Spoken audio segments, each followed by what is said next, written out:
मैं दिल में बड़े अरमान लेकर शादी की सेज पर बैठी थी। मुझे तो यही लगता था कि शादी के बाद लड़की की जिंदगी ऐशो इशरत में ही गुजरती है। वो बिल्कुल आम सी शक्लो सूरत वाली ही क्यों ना हो, उसका शौहर उसे सर आंखों पर बिठा कर रखता है, जैसे मेरे भाई ने किया था। वो भाभी से बहुत मोहब्बत करते थे। अब मुझे भी यही आस थी कि मेरा शौहर भी मुझे महारानी बनाकर रखेगा।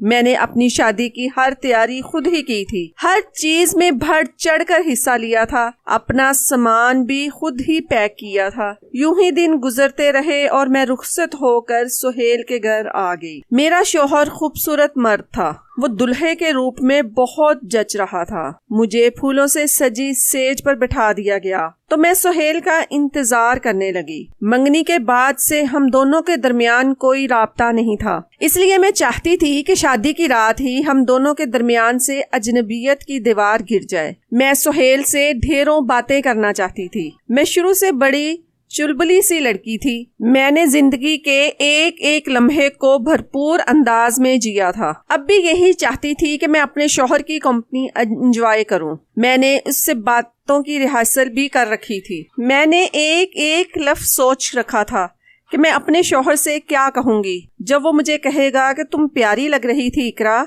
तो मैं आगे से रवायती सा थैंक यू नहीं कहूंगी। मैं उससे कहूंगी मैं तो हूँ ही प्यारी। जैसे ही दरवाजे पर दस्तक हुई, मैं घूंघट गिराकर बैठ गई थी। दरवाजा खुला और मेरा शौहर कमरे में दाखिल हो गया। वो मेरे रूबरू बैठा हुआ था। मैं शर्मा रही थी।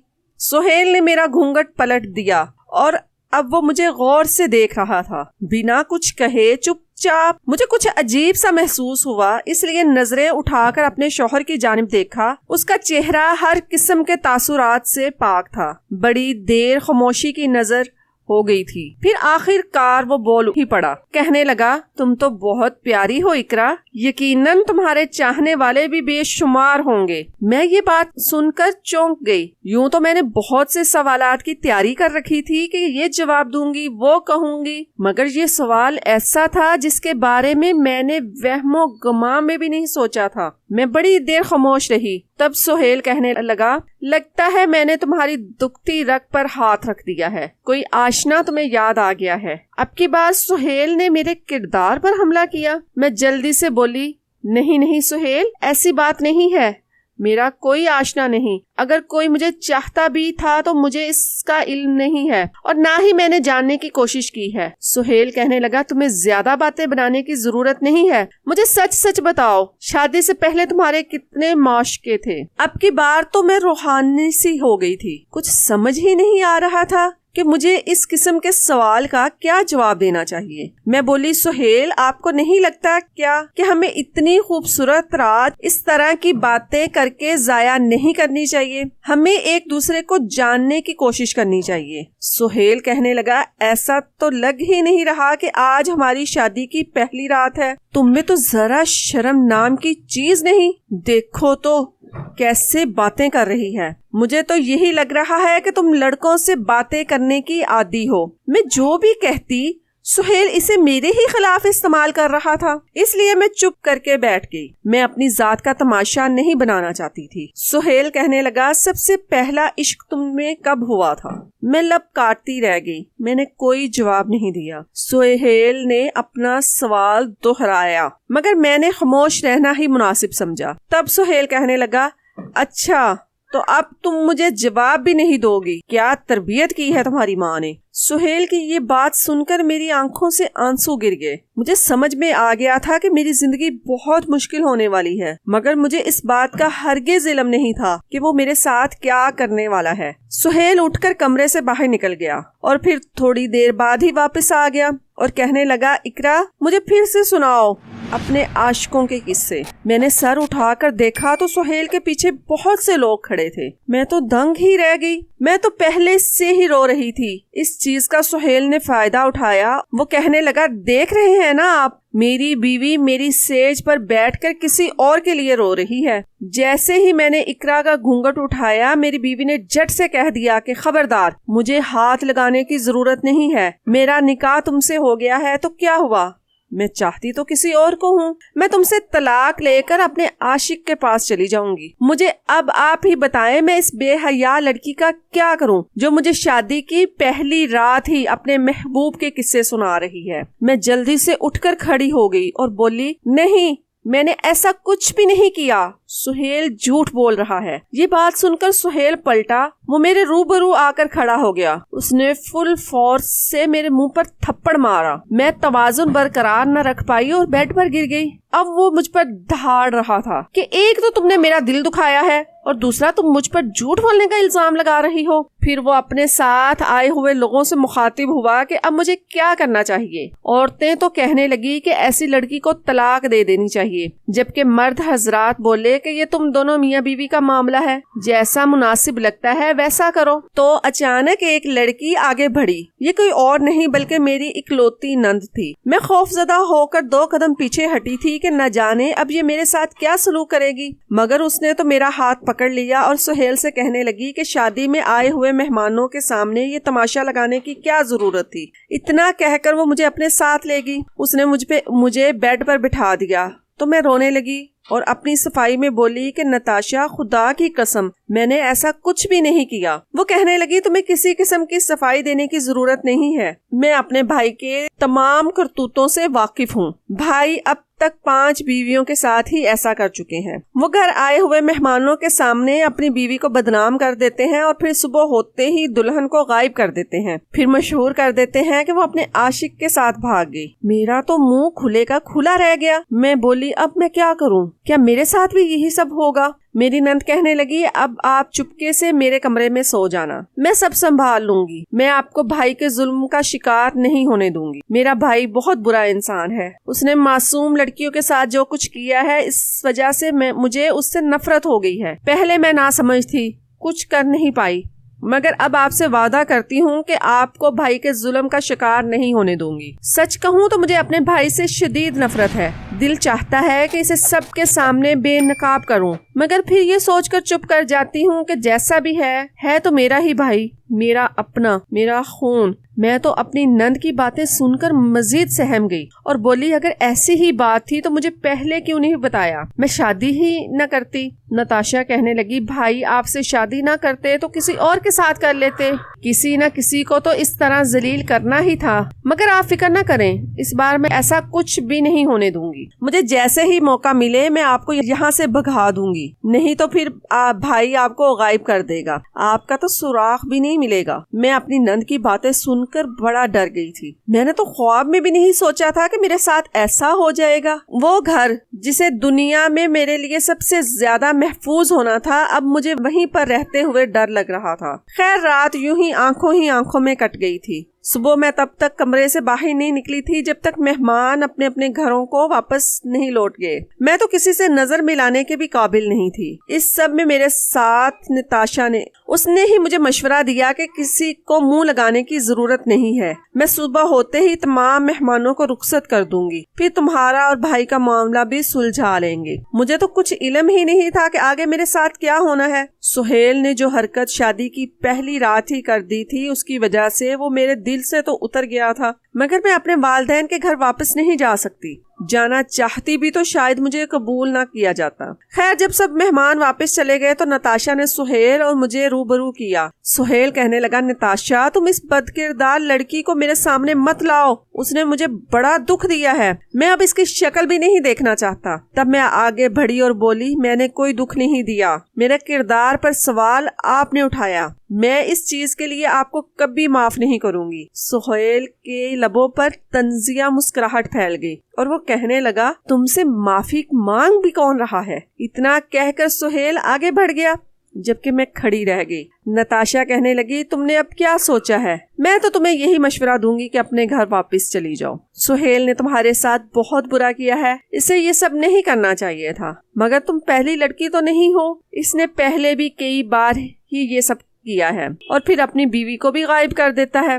लोग तो यही समझते हैं कि जो बीवी अपने शौहर को शादी की पहली रात अपने माशके सुना सकती है, फिर वो घर से भी भाग सकती है। अब मुझे इस बात का डर है कि कहीं भाई तुम्हें भी गायब ना कर दे, फिर तो तुम्हारा कोई सुराग नहीं मिलेगा। मुझे नहीं मालूम पहले वाली लड़कियों का क्या अंजाम हुआ है, वो इस वक्त किस हाल में है, जिंदा भी हैं या मार दी गई हैं। मैं नताशा की बातें सुनकर बहुत ज्यादा डर गई, यहाँ तक कि मेरी आंखों से आंसू बहने लगे। नताशा कहने लगी, भाभी रोने की जरूरत नहीं है, मैं तो आपको एक ही मशवरा दे रही हूँ, आगे फिर जो आपको मुनासिब लगता है वही करें। मैं बोली, मैं अपने वालिदैन के घर वापस नहीं जा सकती, मेरी बड़ी मजबूरी है। नताशा कहने लगी, ऐसी भी क्या मजबूरी है? तब मैं उसके गले लगकर फूट फूट कर रोने लगी। नताशा ने मेरा हाथ पकड़ा और मुझे सोफे पर बिठा दिया और कहने लगी, कुछ तो बताएं, आखिर आपके दिल में क्या चल रहा है? तब मैंने अपनी जिंदगी की सारी दास्तान उसके सामने खोल कर रख दी। मैंने उसे बताया कि मेरे अब्बू तो मेरे बचपन में ही इंतकाल कर गए थे, तब मैं अम्मी की इकलौती औलाद थी।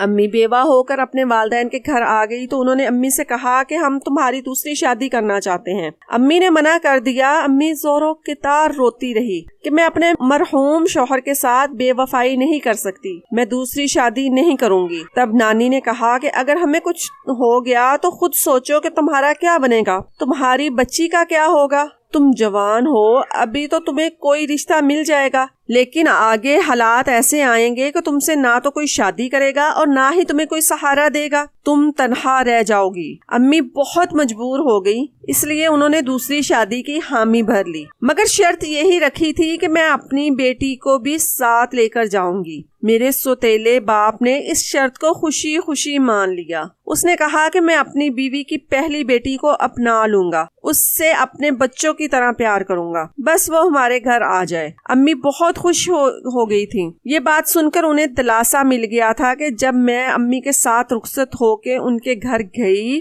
तो मेरा सौतेला बाप सच में अच्छा था। वो मेरा ख्याल रखता था, मुझसे प्यार भी करता था। लेकिन फिर जब अम्मी के हाँ उनकी औलाद हुई तो मेरा सौतेला बाप मुझसे फिर गया। अब उसे मैं बोझ लगने लगी। पहले उसने मुझे प्राइवेट स्कूल में पढ़ाया था, लेकिन फिर सरकारी स्कूल में डाल दिया और यही कहा कि घर का खर्चा बढ़ गया है, मैं इसके लिए प्राइवेट स्कूल की तालीम अफोर्ड नहीं कर सकता। अम्मी चुप कर गई थी। फिर अम्मी के हाँ मजीद बच्चों की पैदाइश हुई तो मुझे काम वाली मासी का दर्जा दे दिया गया। अम्मी मेरे लिए नाराज होती, उदास भी रहती थी, मगर मेरे सौतेले बाप को तो जैसे किसी चीज की परवाह ही नहीं थी। जब मैं जवान हुई तो मैंने सोचा कि इस घर से जान छूट जाएगी, मैं अपने शौहर के घर ऐशो इशरत भरी जिंदगी ना भी गुजारूं, तब भी वहाँ मेरी हैसियत इस घर से तो अच्छी ही होगी। मगर मेरे सौतेले बाप ने मेरे लिए एक ऐसा रिश्ता ढूंढा था जिससे उनको बहुत मुनाफा हासिल होना था, यानी कि वो मेरी शादी एक बुढ़े अमीर शख्स से करना चाहता था, जो मेरे रिश्ते के एवज इन्हें 1 करोड़ रुपया दे रहा था। मगर मैं इस तरह की शादी पर रजामंद नहीं थी। मैं जीती जागती इंसान हूँ, मैं किसी के फायदे के लिए अपनी जिंदगी खराब नहीं कर सकती थी। इस सब में अम्मी ने भी मेरा साथ दिया और रिश्ते कराने वाली से कह दिया कि मेरी बेटी के लिए कोई रिश्ता ढूंढो। मेरी अम्मी ने ये सब कुछ खुफिया तौर पर ही किया था, इसके मुताल्लिक अब्बू को कुछ भी इल्म नहीं था और फिर अम्मी इस सब में कामयाब हो गई। आखिरकार मेरे लिए सुहेल का रिश्ता आ गया। मैं बेतहाशा खुश थी। हमने अब्बू को इस मुताल्लिक कुछ भी नहीं बताया। अब्बू मुझे और अम्मी को शादी की शॉपिंग के लिए ढेरों पैसे दिया करते थे। वो तो यही समझते थे कि मैं बुड्ढे से शादी करने के लिए रजामंद हूँ और इसी वजह से मैं खरीदारी कर रही हूँ, जबकि ऐसा नहीं था।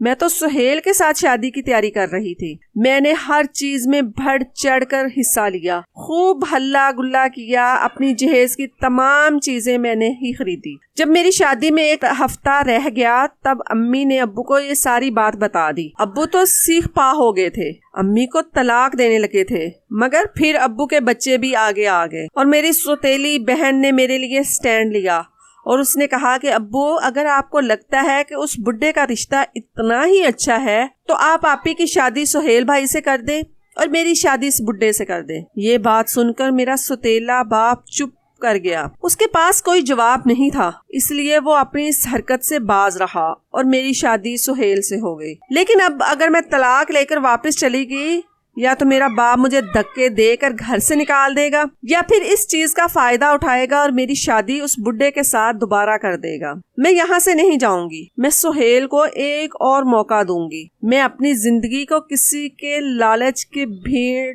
नहीं चढ़ने दूंगी। नताशा अफसुर्दा हो गई थी।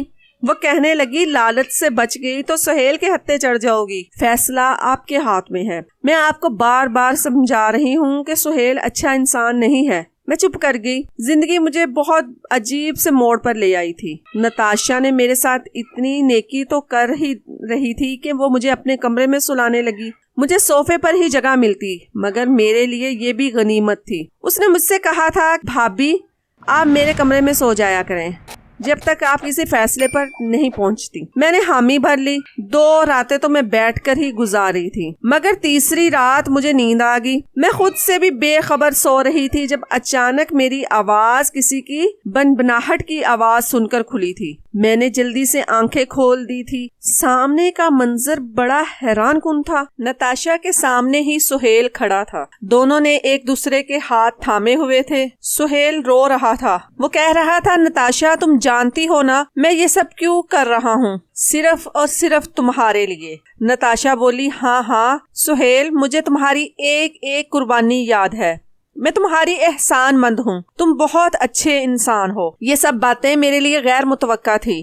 फिर नताशा कहने लगी, सुहेल तुम यहाँ से जाओ इससे पहले कि तुम्हारी बीवी जाग जाए। सुहेल ने कहा, हाँ हाँ मैं जाता हूँ। तुमसे बस इतनी सी गुजारिश है कि इसे गायब कर दो। इतना कहकर सुहेल कमरे से बाहर चला गया, जबकि मैं तो बिस्तर पर लेटी थर थर कांप रही थी।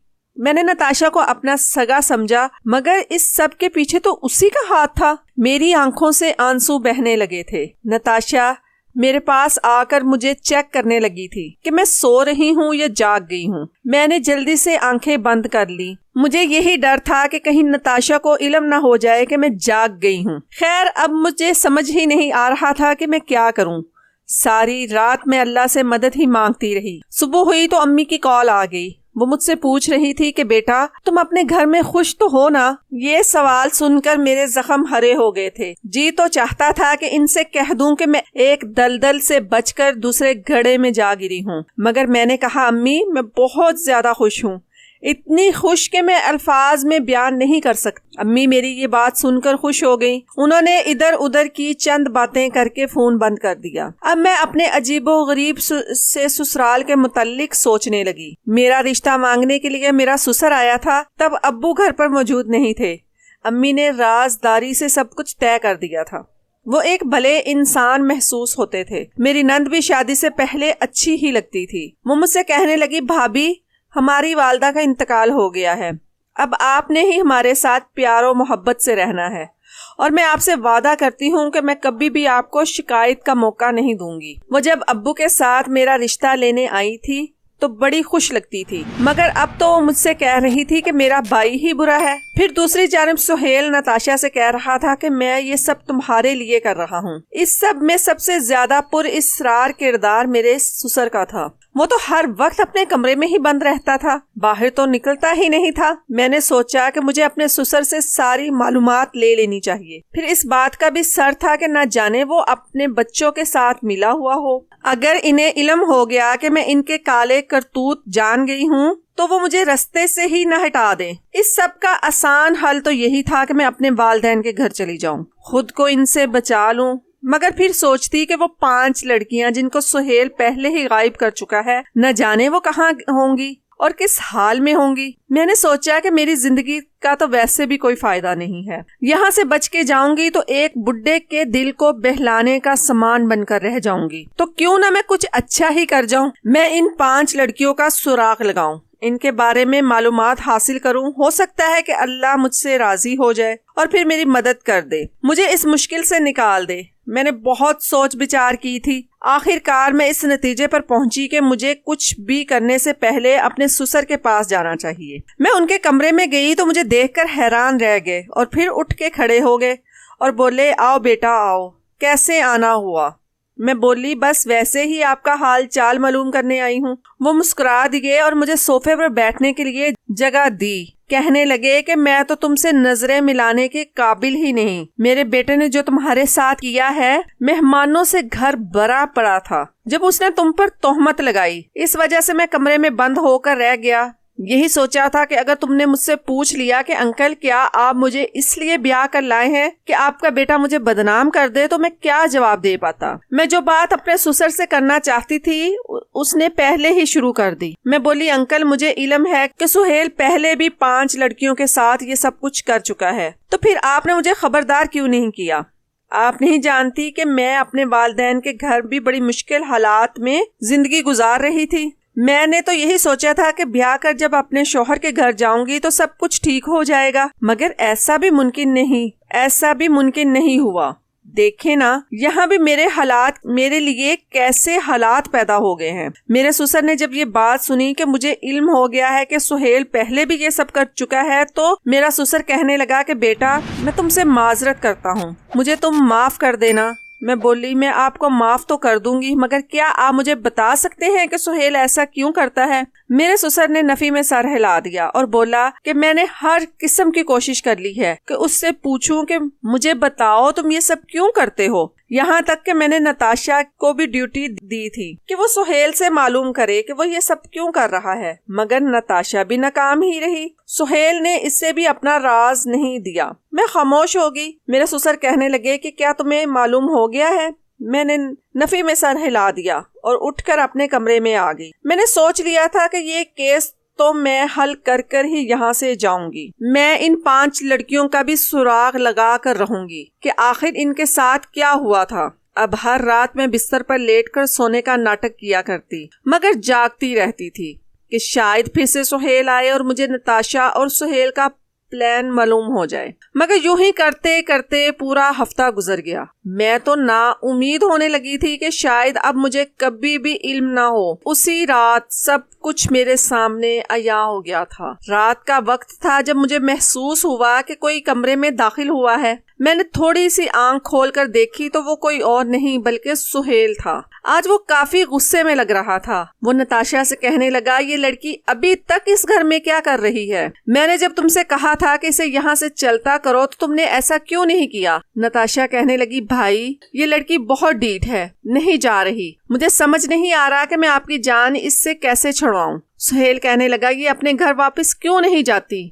ऐसा भी क्या है? तब नताशा बोली, सुहेल ये लड़की बहुत मजबूर है। इसका बाप इसकी शादी एक बुढ़े शख्स से करवा देना चाहता है, इसलिए ये यहाँ छुप कर बैठी हुई है और अपने घर वापस नहीं जाती। ये बहुत मजबूर है, इसे अपना लो, इसको यूं मत धिक्कारो। सुहेल ये बात सुनकर हैरान रह गया। वो बोला, तुम ये क्या कह रही हो? तुम जानती भी हो ना कि इसका अंजाम क्या होगा। अगर मैं इस लड़की को आसरा दे दूंगा, इसे अपने घर की छत दे दूंगा, तो तुम बेज़र हो जाओगी, बेआसरा हो जाओगी। तुम कहाँ जाओगी? मुझे ये बात बता दो। अगर तुम्हें अब्बू ने घर से निकाल दिया तो रोजे महशर में अपनी माँ को क्या जवाब दूंगा? याद है ना, उसने हम दोनों से वादा लिया था कि ये राज हमारे साथ कब्र में जाना चाहिए। अब अगर मैंने इस लड़की को अपना लिया तो फिर सब कुछ खुल जाएगा, सबको मालूम हो जाएगा कि तुम लड़की नहीं हो, ख्वाजा सरा हो। ये बात सुनकर मैं दंग रह गई। मैं जल्दी से बेड से उठकर खड़ी हो गई। मैं बोली, तुम लोग ये क्या कह रहे हो?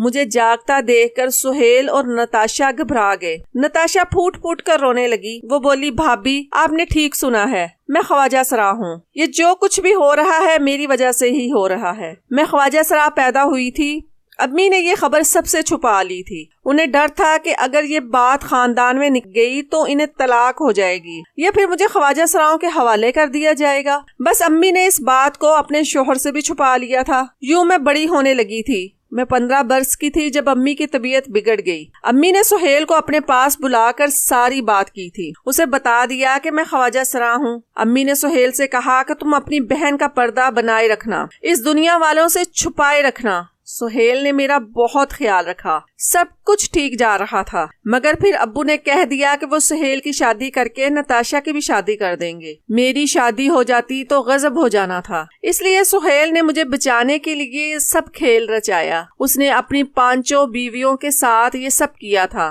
वो लड़कियां महफूज हैं और अपने अपने घरों में हैं, बल्कि अब तो उनकी दूसरी जगह शादियां भी हो गई हैं। सुहेल आपको भी अपने घर से निकाल देना चाहता था ताकि मेरी शादी का ख्याल अब्बू के जहन में भी ना आए। तब मैं बोली, आप दोनों ने इस मसले का हल बहुत अजीब सा निकाला है। किसी दूसरी लड़की की जिंदगी खराब करके आप लोग अपनी इज्जतें कैसे बचा सकते हैं? फिर मैंने माना, नताशा कि तुम शादी नहीं कर सकती, मगर सुहेल तो मर्द है ना, वो तुम्हारी खातिर अपनी खुशियों से महरूम क्यों रहे? तब नताशा ने सुहेल के आगे हाथ जोड़ दिए और बोली, खुदारा सुहेल, आप इकरा को अपना लो। सुहेल खामोश हो गया। मैं बोली, मैं सारे मामलात संभाल लूंगी। सुहेल ने मेरा हाथ थाम लिया। मुझे तो यही लगा था कि इस दुनिया में सबसे अच्छी और ताकतवर चीज सच है। मैंने भी सच का सहारा लिया और अपने ससुर को सब कुछ बता दिया। वो तो दंग रह गए, उन पर गम तारी हो गया। वो कहने लगे, मैं इतना बुरा तो नहीं था जितना मुझे मेरी शरीके हयात समझती रही। काश उसने सब कुछ मुझे पहले बता दिया होता तो ये नौबत ही ना आती। खैर, मेरे ससुर ने नताशा को खुले दिल से अपना लिया था। मैं और सुहेल अब खुशबाश जिंदगी गुजार रहे थे।